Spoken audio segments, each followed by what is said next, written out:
예, 뉴스룸이 요즘 주목해서 보도해드리고 있는 이슈 중에 한 가지는 국정원의 적폐청산 문제입니다. 이를 위해서 국정원 개혁발전위원회, 그러니까 적폐청산 태스크포스라고도 불리우는데 이 국정원 개혁발전위원회가 12가지의 재조사 과제를 정했고 그중에는 노무현 전 대통령의 이른바 논두렁 시계 사건, 또 국정원 댓글 사건, 그리고 최동욱 전 검찰총장 사찰 사건이 들어있다는 소식을 역시 전해드린 바가 있습니다. 자, 이 시간에는 두 가지 사건에 직접적으로 관련이 되어 있는 분을 이 자리에 모셨습니다. 짐작하신 바대로 최동욱 전 검찰총장입니다. 지금 제 옆에 나와 계십니다. 안녕하십니까? 안녕하십니까? 예, 예. 어렵게 나와주셨습니다. 저희 스포트라이트하고도 인터뷰하신 걸로 알고 있습니다. 네. 예, 예. 오늘 내용은 내일 나갈 스포트라이트에도 담기지 않은 내용이 좀 일부 있는 것으로 제가 알고 있는데 네. 그 내용을 좀 중심으로 좀 말씀 나누겠습니다. 먼저 그 국정원 개혁발전위원회가 최근에 이런 제가 아까 말씀드린 몇 가지 사건에 대해서 재조사를 하겠다 이렇게 얘기가 나왔는데 네. 어떤 의미라고 받아들이고 계십니까? 당사자 중에 한 사람으로서는. 그 두 사건의 내용은 뭐 제가 다 압니다만은 예. 매우 시의적절한 결정이라고 생각이 됩니다. 예. 다 아시다시피 이 국정원 댓글 사건이라는 것은 국민 주권주의라든가 또는 법치주의와 같은 대한민국 헌정 질서의 핵심 요소를 훼손한 예. 그런 국기문란 사건이었고, 또 나아가서 당시 그 박근혜 정권의 정통성과도 직결될 수 있는 심각한 예. 사건이었습니다.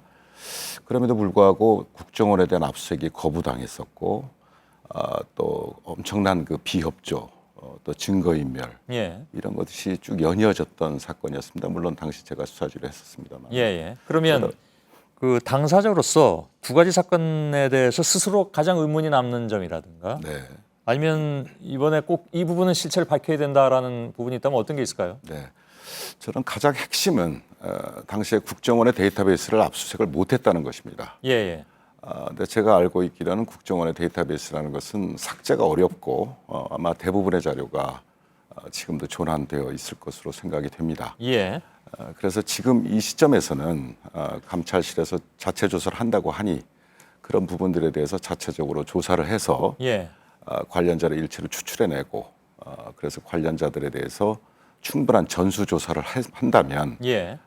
그 사건 두 사건에 대한 모든 진상 규명이 가능하지 않을까. 그런데 이제 저희들이 보통 상식적으로 알고 있기에는 예를 들어서 뭐 디가우징이라든가 하는 방법으로 아예 그냥 없애버리는 데이터 자체를 그런 기술이 있다고 하잖아요. 그래서 네. 그 사이에 지금 시간이 꽤 많이 지났기 때문에 혹시 그런 방법 등을 통해서 완전히 삭제해버렸다면 못 찾는 것이 아닌가 그런 생각할 수 물론 있는데. 그런 기술적인 문제들에 대해서는 뭐 충분히 대응을 할 수 있으리라고 보고요. 예.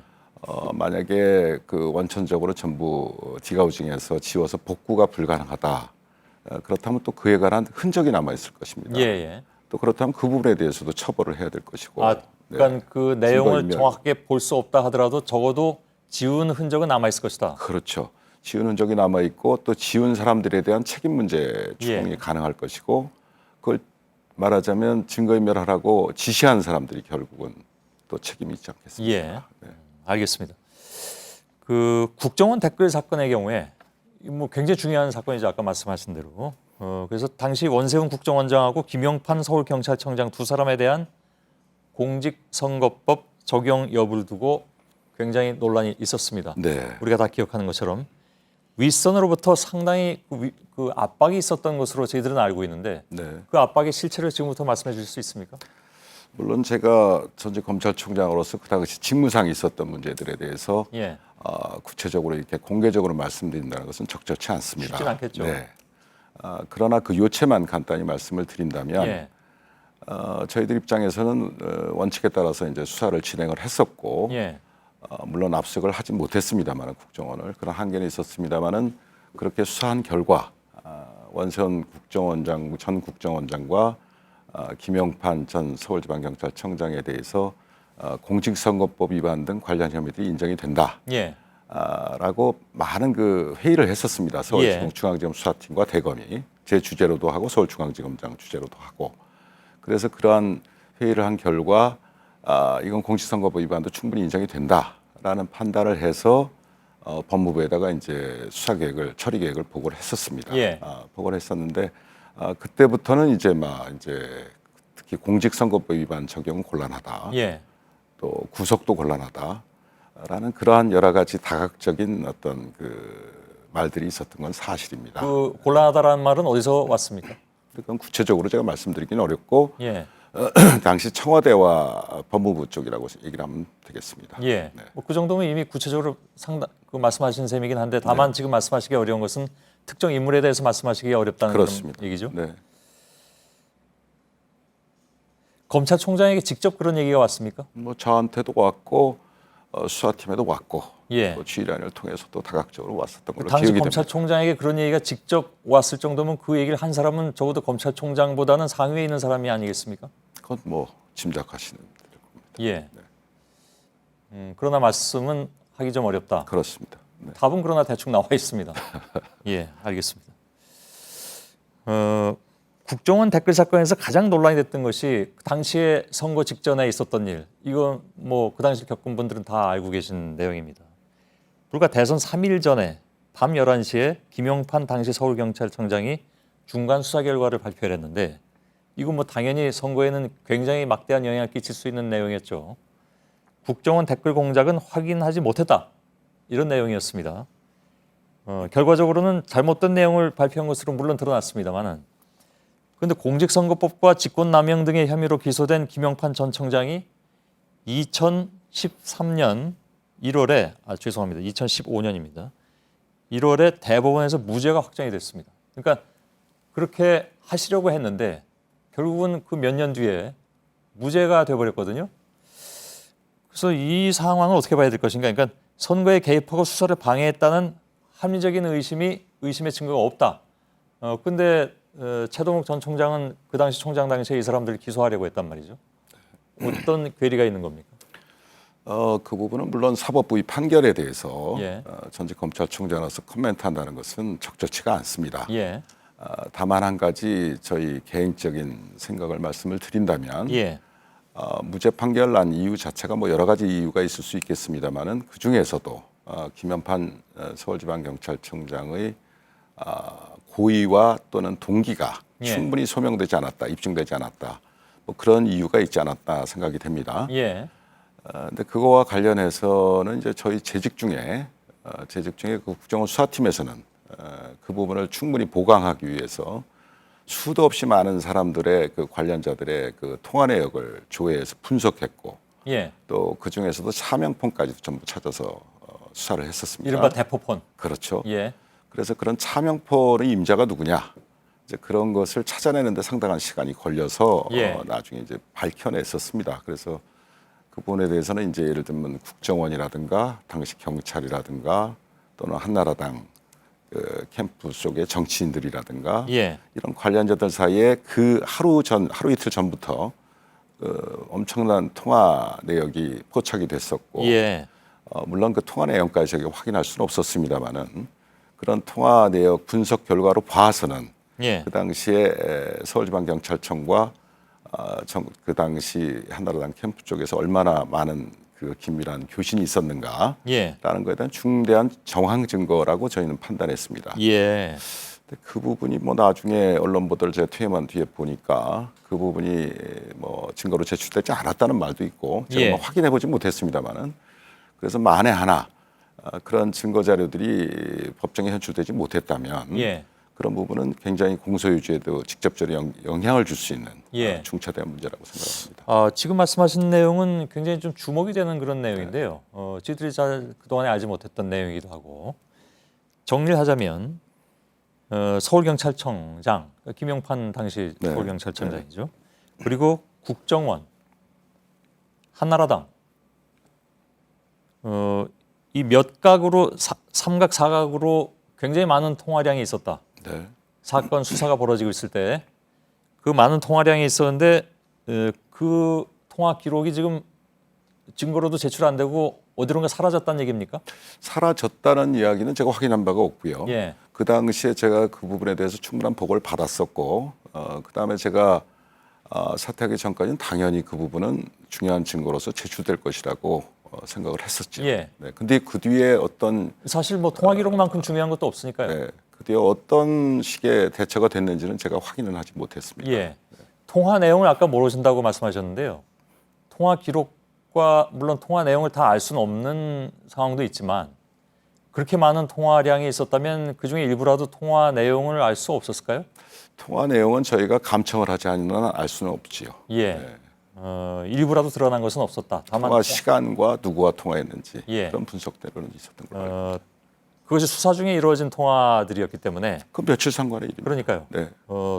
그 통화 시간과 양만 보더라도 대략 어떤 내용이 오갔을 것이다. 그리고 그 이후에 차혜 전 총장에게 어떤 주어진 뭐 아까 말씀하신 압박 이런 것들의 성격으로 봤을 때 그 통화 내용이 대략적으로 추측은 될 수 있으나 그 뭐 추측이니까 말씀하시기 좀 어려운 측면도 있겠죠. 그렇습니다. 네. 예. 그러면 이번에 저 국정원 적폐청산 TF팀에서 당연히 그 부분을 조사를 해야 되겠군요. 충분한 뭐 보완이 이루어져야 된다고 생각을 합니다. 예, 예. 나올 수 있을지 모르겠습니다만 그러나 아무튼 주목되는 부분이면 틀림이 없는 것 같습니다. 국정원이 차혜 전 청장에 대한 그러니까 이른바 뒷조사를 하기 시작한 것이 바로 이 사람들을 기소하려던 그 시기였죠. 나중에 밝혀진 바에 의하면 뭐 6월 한 7일 뭐 그렇게 기억을 합니다. 예, 근데 그때가 이 당시에 이제 이 공직선거법 적용 여부 예, 그 예. 문제에 대해서 많은 갈등이 있었을 당시였고요. 예, 또 법무부에서 이제 말하자면 공직선거법 적용에 대해서 승인을 한 바로 예. 그 시점입니다. 네. 그 전에 전혀 그 낌새를 알지 못하셨나요? 전혀 감지를 못했습니다. 네. 그래도 검찰총장 자리라면 굉장히 많은 정보가 모이는 곳인데도 자신에 대한 그런 뒷조사가 있었다는 것을 전혀 알 수가 없는 것이었을까요? 저는 보도 직후에 정보 보고를 받아서 알았고요. 아, 그렇습니까? 그다음에 예. 그 직후에 보도된 이후에 이제 여러 채널을 통해서 정보 보고를 받아서 예. 이것이 좀 이상하다. 뭔가 사찰의 흔적이 엿보인다. 예. 이제 그런 판단을 그때 했습니다. 보도 예. 직후죠. 네. 알겠습니다. 그 부분은 뭐 사실 사생활 문제이긴 한데 그 부분에 대한 차혜 전 총장의 입장은 나중에 발표하실 계획인 걸로 알고 있습니다.